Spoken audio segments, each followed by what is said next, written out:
Começar? Bora começar, Reinaldo Azevedo? A gente recebeu aqui o documento da defesa de Bolsonaro, até se o Diego quiser colocar aí para ilustrar, mostrar para nossa audiência, documento assinado por vários advogados. Nesse documento, que é o agravo regimental, né? Eles pedem ao excelentíssimo senhor doutor ministro relator do Supremo Tribunal Federal, Alexandre de Moraes, devolva o passaporte de Bolsonaro. Ele está sendo colocado como culpado no inquérito policial. Isso não é justo. Eles não querem que Bolsonaro seja tratado da forma como está sendo tratado. Diz que essa medida cautelar está sendo utilizada como um castigo, foi o que eles escreveram, como um castigo e antecipando uma pena. Vamos lá, análise sua sobre esse pedido da defesa de Bolsonaro e como deve responder Alexandre de Moraes a isso. Bom, vamos lá. Eu, em princípio, é assim, a defesa é sagrada. Portanto, os defensores pegam aquilo que tem à mão. Quando a linha de defesa é essa, é porque a situação está difícil. Então, eles dizem, Bolsonaro está sendo tratado como culpado. Vamos lá. A retenção do passaporte é uma das medidas previstas no artigo 319 do Código de Processo Penal.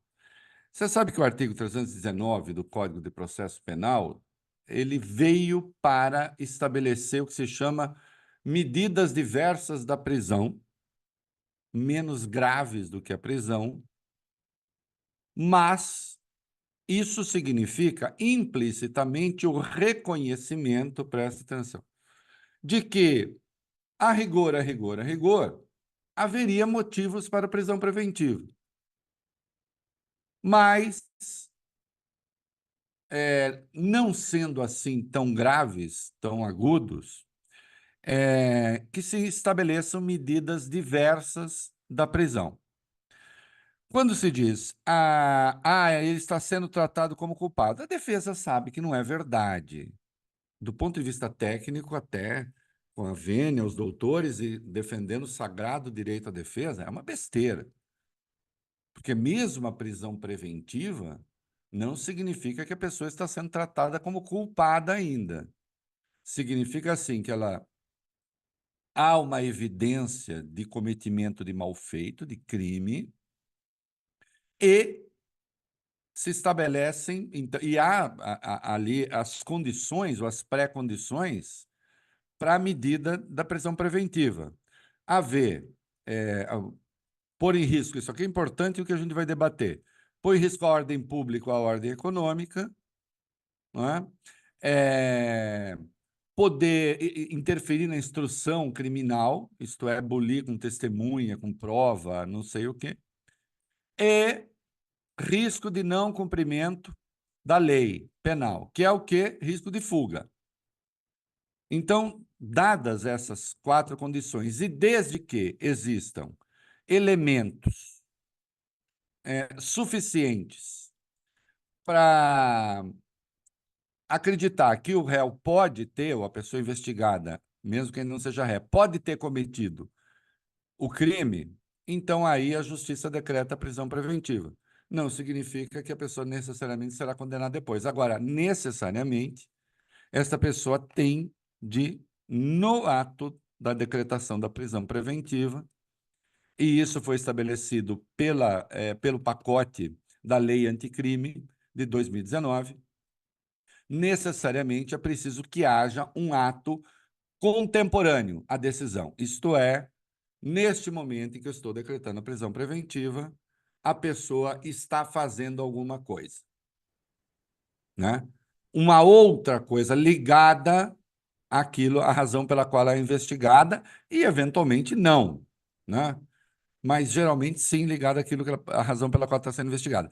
E tem de ser uma coisa contemporânea. E isso aqui é muito importante, porque como o Bolsonaro vai fazer o tal do ato dele, dia 25, né? Vamos ver o que ele vai falar lá, vamos ver o que se vai falar lá. Não só ele, mas o que se vai falar lá, porque ele vai liderar aquele evento. O que é que as pessoas vão dizer ali sobre justiça, etc. Vamos ver.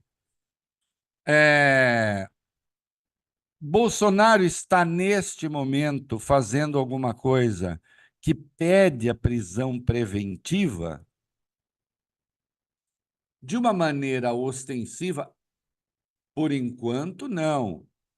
Agora, ele passou a ser investigado numa questão muito grave, muito séria.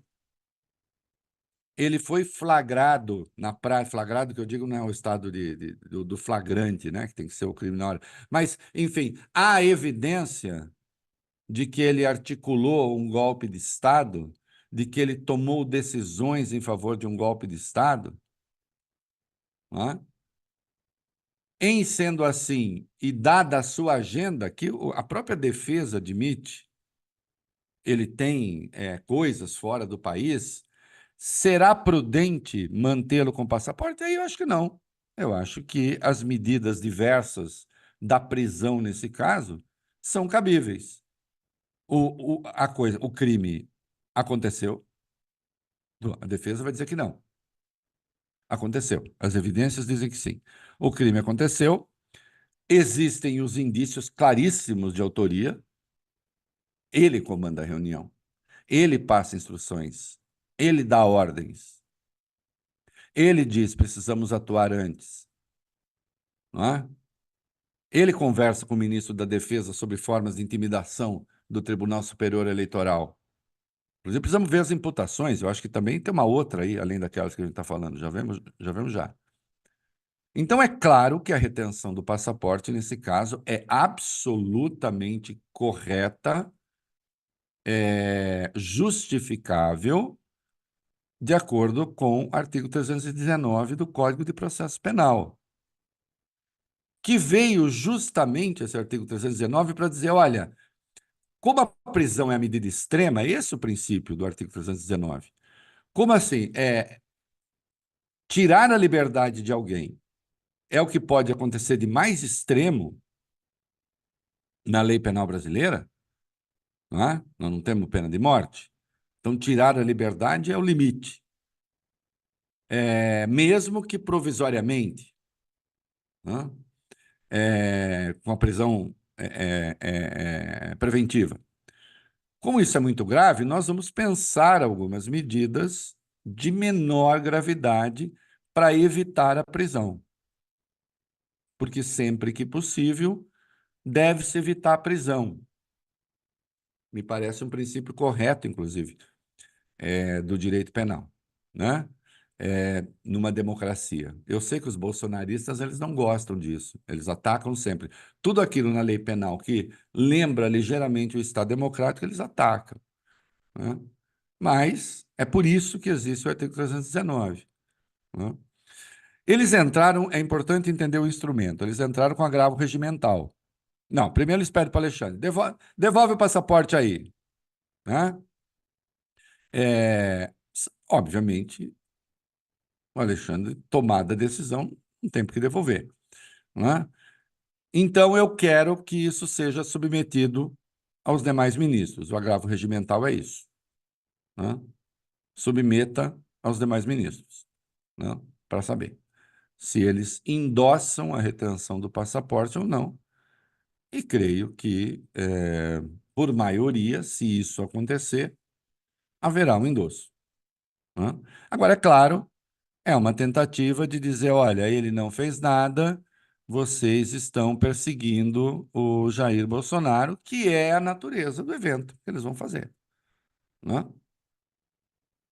Não creio que serão bem-sucedidos nesse esforço, mas também não creio que eles apostam que eles serão. Isso faz parte da tática da defesa. Enfim, defesa é defesa, tem que defender, né? Precisa ver se o argumento é bom. Não é bom, mas quem diz que a defesa só usa bons argumentos? Às vezes o argumento é ruim mesmo, né? Então, é assim. Ô, Reinaldo, num determinado ponto aí da defesa, eles falam, né, que ele está sendo tratado como culpado. Inclusive, ele diz pelas autoridades, e aí ele cita pela imprensa, pelos veículos de comunicação. Pergunta direta: Bolsonaro está sendo tratado como culpado? Bom, primeiro que culpa e inocência, condenação, absolvição, são termos jurídicos, não é? Agora, é, eu, a condição, o Bolsonaro como um golpista, para mim, é um assunto incontroverso. Primeiro que eu não sou a imprensa, né? Se eu fosse, inclusive, algumas pessoas nem trabalhariam, mas eu não sou. Brincadeirinha. Não, não é brincadeirinha. É, por analfabetismo, ignorância, burrice, enfim. Eu não sou a imprensa. O outro não é a imprensa. A imprensa é o conjunto dos jornalistas, dos veículos de comunicação, dos recortes editoriais, enfim.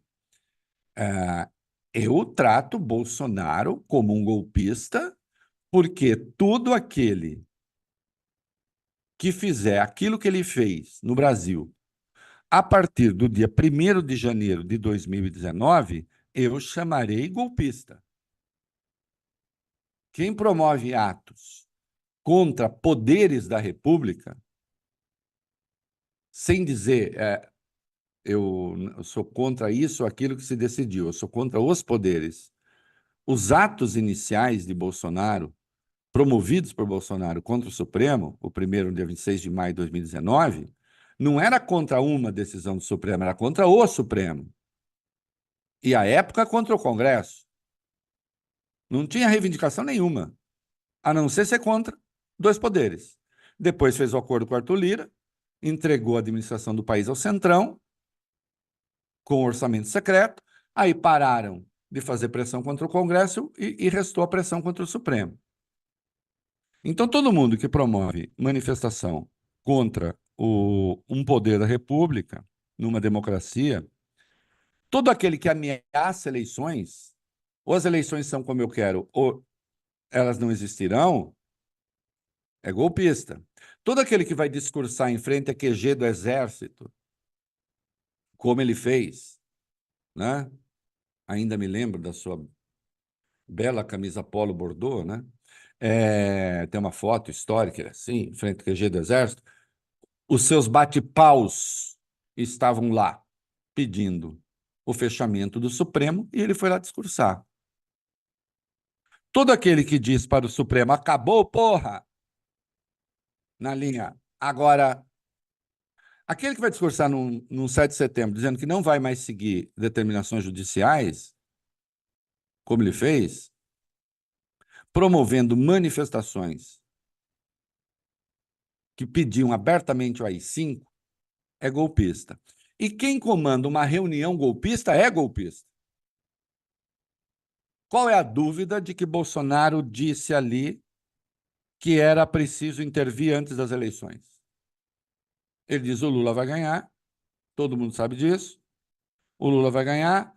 O resultado, até ele mete o Datafolha no meio, né? O resultado que o Datafolha está dando já está nos computadores do TSE. Delírio, ele não tinha evidência, evidentemente não aconteceu.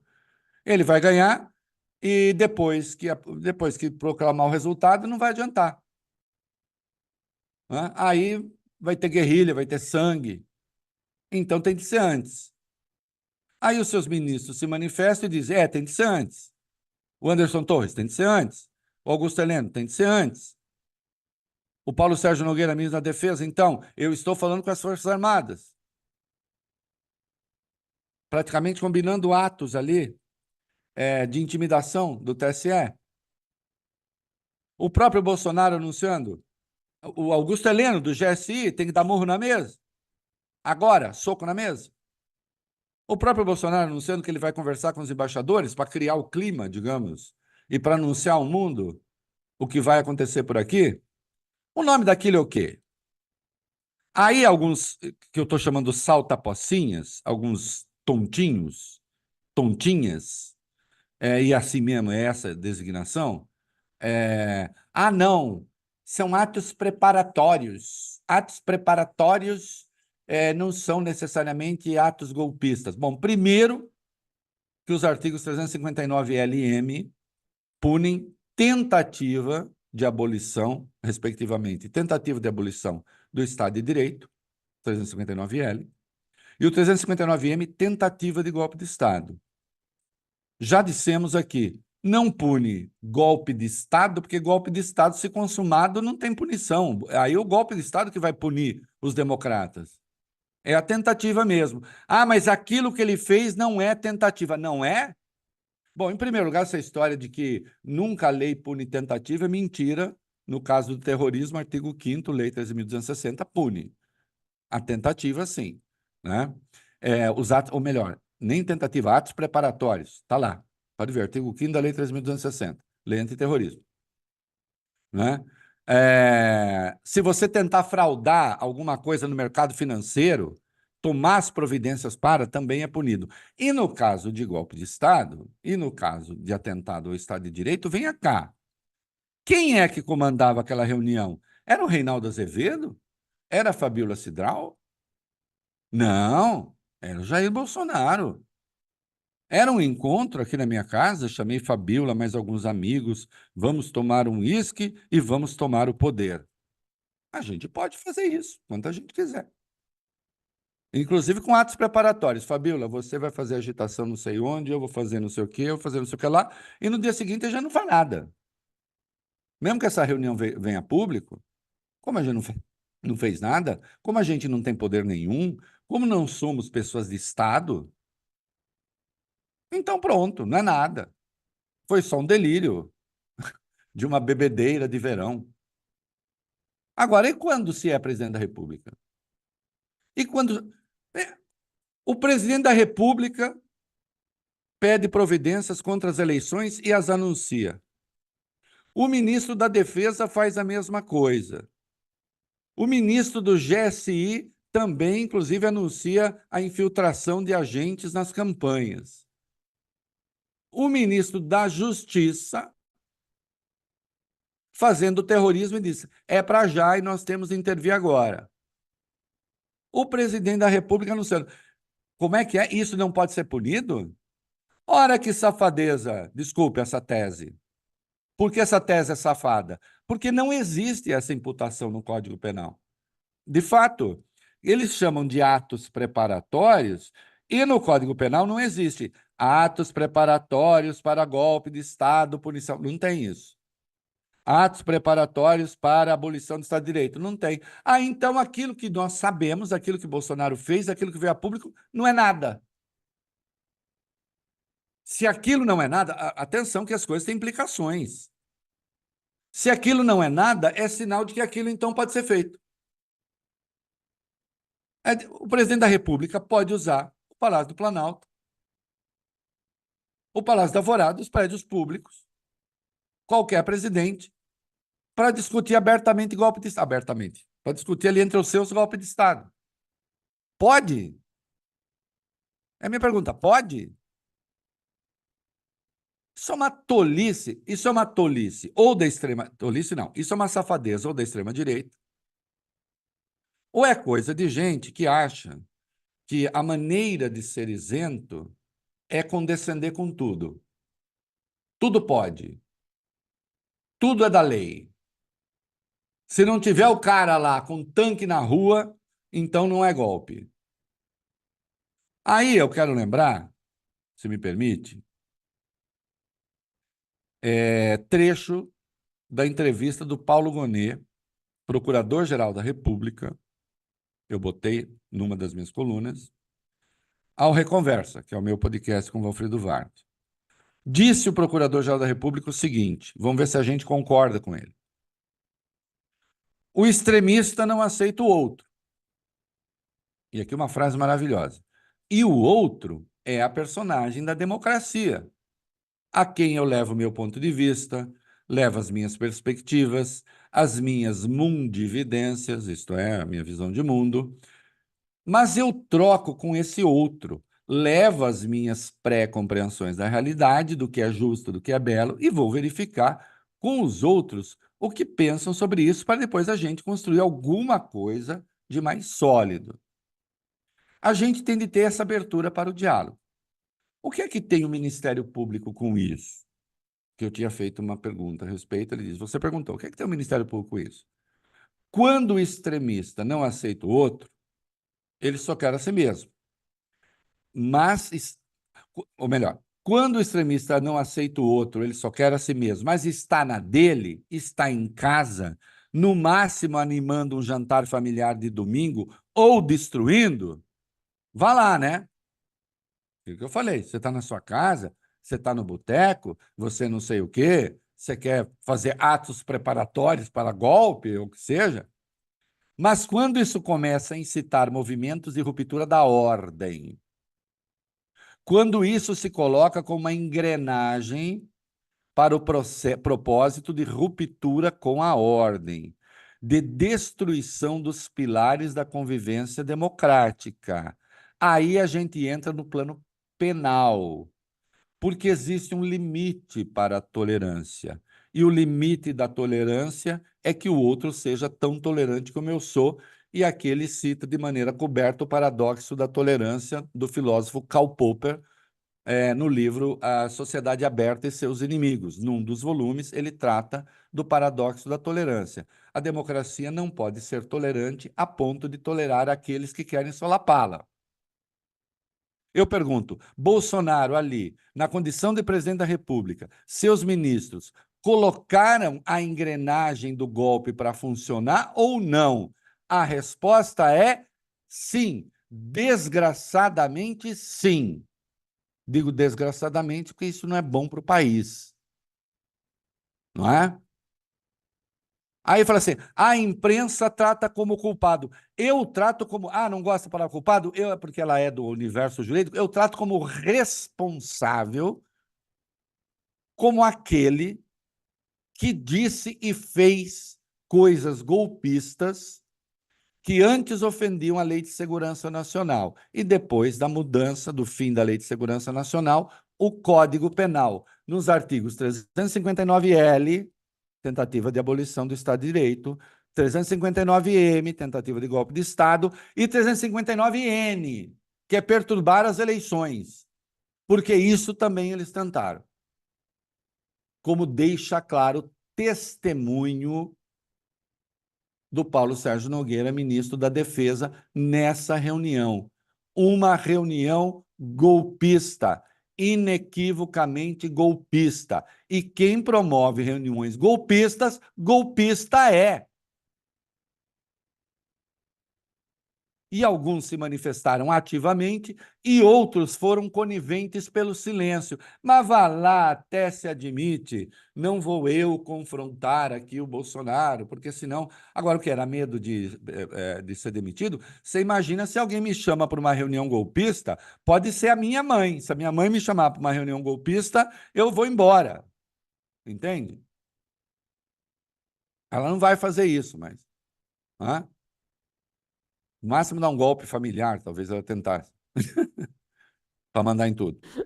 Não, Ô, né? Reinaldo, resumindo até para quem está chegando agora na nossa audiência, a gente começou a falar sobre esse pedido de defesa de Bolsonaro, querer o passaporte de volta.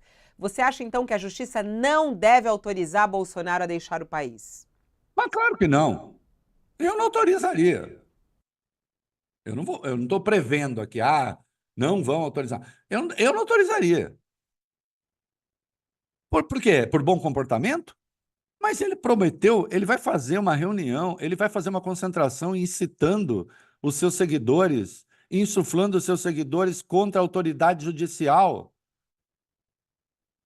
Isso daí é parte do agite-prop, do trabalho de agitação e propaganda. Quem marca uma concentração de pessoas, uma manifestação, contra decisões judiciais, porque é disso que se trata. Ele diz, só vou me defender, não apareçam lá com cartazes. É porque ele se subordina. Vamos lá, eu pedi o passaporte e a justiça dá o passaporte, significa que a justiça está dizendo o seguinte, nós vemos em você alguém que se submete às decisões judiciais, que é o que devemos fazer todos. Nós podemos debater as decisões. Não cumprir, não. Nós vemos em você alguém submisso às decisões judiciais. Ele é? Não, entregou o passaporte, porque você decretar, porque aí tem outra coisa, né? Que também está no artigo da prisão preventiva. no 312 do Código de Processo Penal. A outra razão para decretar prisão preventiva é a pessoa desrespeitar uma medida cautelar do artigo 319. Por exemplo, Bolsonaro estará lá, e todo jurista sabe disso que eu estou falando, Bolsonaro estará lá no palanque com outros investigados? Se estiver, ele está desrespeitando uma das decisões da Justiça, que é não manter contato com investigados, certo? É ou não é? É. Parágrafo 2º do artigo 319, do artigo 312 do Código de Processo Penal.